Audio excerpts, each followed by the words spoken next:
Dalam 4 tahun ini, pencapaian pertumbuhan ekonomi Indonesia tidak berjalan baik dan harus dengan gagah diakui. Kedepan bagaimana kita memperbaikinya? Fakta keadaan ekonomi Indonesia saat ini, kelas menengah kelas B kegencet hingga 40% turun. Dan ini yang menyebabkan kelas B turun ke kelas C ke bawahnya. Untung mereka kaum B yang turun 40% ini hanya merupakan 15% populasi. Makanya suara tidak puas tadi tetap tidak kedengaran, terjaga karena kelas C yang merupakan 60% penduduk masih terlihat aman. Terpukulnya kelas menengah B sekitar 40%, artinya ekonomi tidak berputar baik, hanya berputar di sekitar BUMN atau ekonomi tidak memberi nilai tambah pada sektor swasta kelas menengah. Bagi saya, salah satu penyebabnya sekali lagi adalah BUMNisasi rezim ala Rinso. Sekarang mulai baru, apakah masih pakai gaya lama? Nggak tahu juga, yang jelas kita belum lihat gebrakannya sejauh ini. Saran kita dari dulu adalah jangan pakai BUMN semua dalam membangun infrastruktur,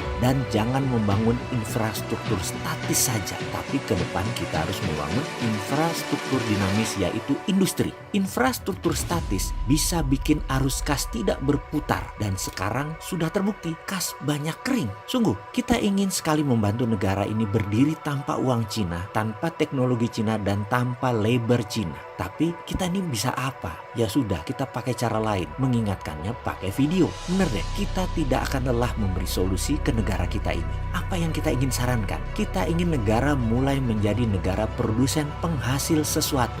Bener deh, kalau kita ingin meningkatkan produktivitas, maka lakukan sesuatu yang belum pernah dilakukan. Kalau kita melakukan hal yang sama, walau lebih baik, lebih efisien, namun incremental value, nilai kenaikannya tidak mungkin bisa lebih tinggi, hanya sedikit. Apalagi yang memikirkannya atau yang melakukannya ya orang itu juga, atau dia lagi, tidak akan bisa. Wes talah, dikandani ra percaya, ganti fresh leg. Apa itu fresh leg? Klub bola misalnya Manchester United, kalau masih pakai Paul Scholes, Beckham, Ryan Giggs, ya pasti terjun ke divisi bawah sekarang karena sudah old like mereka itu. Ganti pemain muda seperti sekarang, mereka yang usianya masih belasan tahun, yang usianya masih di awal 20 tahunan, umurnya yang masih masuk kategori nominator, masih masuk kaum faktor pengali. Karena itu mereka bertahan di top liga Manchester United itu. Jadi kembali ke Indonesia, saran tentang ekonomi Indonesia bagaimana? Jangan yang tua-tua, jangan dia lagi yang kaya. Kita ingin yang jadi pendorong produksi adalah kaum milenial. Percayakan kaum milenial dengan memberikan kemudahan perizinan dan permodalan. Tanpa izin kalau perlu mengerjakan apapun, pasti mereka lincah berkarya. Kalau nggak lincah berkarya, mereka balik ke sosmed, statusnya galau nulis di sosmed cuap-cuap dan ciptakan hoax.